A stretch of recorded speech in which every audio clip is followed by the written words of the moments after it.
Welcome to the Learning Pines YouTube. We hope this video helps.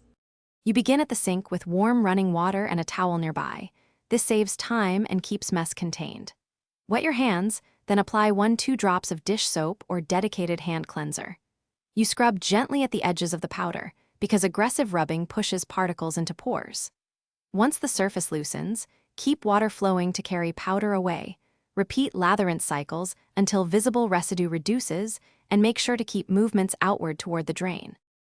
You now tackle stubborn, waterproof residue by using a soft brush or washcloth. Brush in one direction to lift particles without abrasion. If powder resists, apply a small amount of olive oil, baby oil, or oil-based makeup remover to dissolve hydrophobic binders, because oils break down waterproof adhesives better than water alone.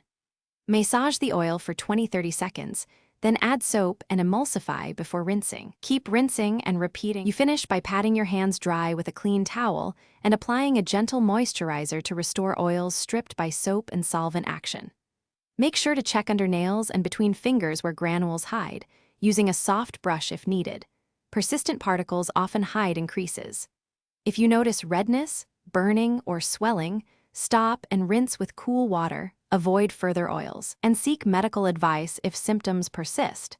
This prevents worsening irritation and ensures safe recovery.